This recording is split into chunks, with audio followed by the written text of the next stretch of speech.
ସାଙ୍ଗମାନେ ବର୍ତ୍ତମାନ ମୁଁ ଆସି ଘରେ ପହଞ୍ଚିଗଲି। ସମୟ ପାଖାପାଖି 5:30 ହେଇଯାଇଛି। ଘରକୁ ଆସି ପହଞ୍ଚିକି ଦେଖେ ତ ମୋ ପୁଅ ବସିକିରି କାନ୍ଦୁଛି। ପଚାରିଲି, ବାବା କ'ଣ ହେଇଛି? କିଛି କହିଲାନି। ତା କାନ୍ଦ ପଛରେ ତ ନିଶ୍ଚିତ କିଛି ନା କିଛି କାରଣ ଅଛି। ସେ କାରଣ ମୁଁ ଆପଣଙ୍କୁ ଭିଡ଼ିଓ ମାଧ୍ୟମରେ ଆଗକୁ ଜଣେଇବି।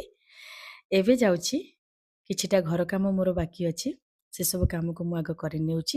ତା ସହିତ ମୁଁ ଆପଣଙ୍କୁ ମୋ ମନର କଥା ବି କିଛି ସେୟାର ଆଜି କରିବି। ଜାଣିଛନ୍ତି ଆଜି ମୋ ପୁଅ କାହିଁକି କାନ୍ଦୁଥିଲା? ତା କାନ୍ଦିବାର କାରଣ ତ ନିଶ୍ଚିତ କିଛି ଅଛି। ସେ କାରଣ ଆପଣମାନେ ବି ଜାଣିବା ଦରକାର। ସେ କାରଣ ହେଉଛି ଯେ ସେ ଛୋଟବେଳୁ ବହୁତ ସ୍ପିରିଚୁଆଲ। ସେ ଭଗବାନଙ୍କ ନାମ ଜପ ଭଜା କୀର୍ତ୍ତନ ଏସବୁରେ ସବୁବେଳେ ବୁଡ଼ିକି ରହିଥାଏ। ବୟସ ମାତ୍ର 7 ବର୍ଷ। ଆଜି ଆମର ପଡ଼ୋଶୀ ଘରେ ଜଣଙ୍କର ସତ୍ସଙ୍ଗ ହେଉଥିଲା। ତାକୁ ସେଠିକି ନେଇକି ଯିବା ପାଇଁ କେହି ନଥିଲେ। ସେଥିପାଇଁ ସେ ବହୁତ କାନ୍ଦିଥିଲା, ମନ ଦୁଃଖ କରିଥିଲା।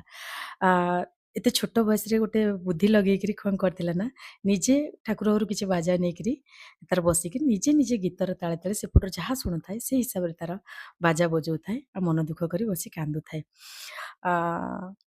ଏକୁଟିଆ ପିଲା ରହୁଛି ଘରେ, ମୁଁ ରହୁନି, ତ ସେଥିପାଇଁ ତା ମନରେ ବହୁତ ଦୁଃଖ କଷ୍ଟ।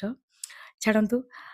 ସତରେ କହିଲେ ମୋ ପୁଅ ଉପରେ ଅନେକ ଏମିତି ଛୋଟ ଛୋଟ ପିଲାମାନେ ଅଛନ୍ତି ଯେଉଁମାନେ କି ବାପା ମାଆଙ୍କୁ ଛାଡ଼ି ଏକୁଟିଆ ରହୁଛନ୍ତି, କିନ୍ତୁ ତାଙ୍କ ଖୁସିକି ସେ ବହୁତ ଜଳାଞ୍ଜଳି ଦେଉଛନ୍ତି। ଗୋଟେ ମା ଯେତେବେଳେ ବାହାରେ କାମ କରିବାକୁ ଯାଏ ନା, ତା ପିଲାକୁ ସେ ସମୟ ଦେଇପାରେ ନା। ତ ସେଇ ଅଭାବଟା ହିଁ ତାଙ୍କୁ କଷ୍ଟ ଦିଏ। ତାଙ୍କର ପ୍ରକୃତରେ ତାଙ୍କ ପିଲାଦିନଟା ଧୂଳି ଖେଳରୁ ଆରମ୍ଭ ହେବା କଥା। ଆଉ ଆମେ ସେସବୁ କଥାକୁ ନ ଦେଖି ଆମେ ବହି ବସ୍ତାନି ବୋଝରେ ତାକୁ ଲଦି ଦେଉଛେ। ସତରେ ମୋ ପିଲାଦିନ ତ ମୁଁ ବହୁତ ବଢ଼ିଆରେ କଟେଇଛି, କିନ୍ତୁ ମୋ ପୁଅର ପିଲାଦିନଟିକୁ ମୁଁ ବହୁତ ଭଲରେ କଟେଇବା ପାଇଁ ଚେଷ୍ଟା କରୁଛି। ମୋର କାମକୁ କିଛି ମୁଁ ମିନିମାଇଜ୍ କରିବି, ତାକୁ ବହୁତ ସମୟ ଦେବି।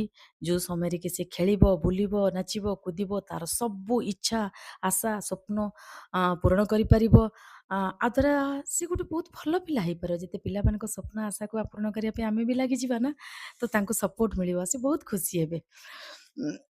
ତ ମୁଁ ବି ଚେଷ୍ଟା କରିବି ମୋ ପିଲାକୁ ଯେଉଁ ସପ୍ତାହରେ ଗୋଟେ ଦିନ ସମୟ ଦେଉଛି ତାକୁ ମୁଁ ପାଖାପାଖି 4 ଦିନ ସମୟ ଦେବି। ଖେଳିବାକୁ ଟିକେ ବାହାରକୁ ନେବି, ସାଙ୍ଗସାଥିମାନଙ୍କ ସହିତ ମିଶେଇବି, ଆଉ ଘରେ ବେଶୀ ସମୟ ନ ରଖି କିଛି ସମୟ ବୁଲିବା ପାଇଁ ବି ବାହାରକୁ ନେଇକି ଯିବି। ଏସବୁ କାମ ନିଶ୍ଚିତ ଭାବରେ ମୁଁ ଆଗକୁ ସମୟ ଦେଇକି କରିବି। ହେଇ ତ ମୋ ପୁଅ ଆସିଗଲାଣି, ଦେଖନ୍ତୁ ତ କେତେ ଖୁସି ଅଛି। ଏଇ ଖୁସିଟିକ ପାଇଁ ମୋତେ ସବୁ କିଛି କରିବାକୁ ପଡ଼ିବ। ଆଉ ସମସ୍ତ ଦର୍ଶକମାନଙ୍କୁ ସମସ୍ତଙ୍କୁ ମୋର ଅନୁରୋଧ, ସମସ୍ତ ମାଆମାନଙ୍କୁ, ଭଉଣୀମାନଙ୍କୁ, ଆପଣ ନିଜ ନିଜ ପିଲାମାନଙ୍କୁ ଏଇଭଳି ପ୍ରକାର ଖୁସି ଦିଅନ୍ତୁ, ଖୁସିରେ ରଖନ୍ତୁ। Thank you. ରହିଲି। ଜୟ ଜଗନ୍ନାଥ। କାଲି ନିଶ୍ଚିତ ଭାବରେ ଆପଣଙ୍କ ସହିତ ପୁଣି ଦେଖାହେବ ଗୋଟେ ସୁନ୍ଦର ନୂଆ ଭିଡ଼ିଓ ମାଧ୍ୟମରେ। ଆଜି ଯଦି କିଛି ଭଲ ଲାଗିଥିବ ବା ଖରାପ ଲାଗିଥିବ ମୁଁ ଜାଣିନି, ଫିର୍ ବି ମୁଁ କହିବି, ମୋର ଯଦି କିଛି ଭୁଲ ଥାଏ କମେଣ୍ଟ ସେକ୍ସନରେ ମୋତେ ଜଣାଇବେ। Thank you.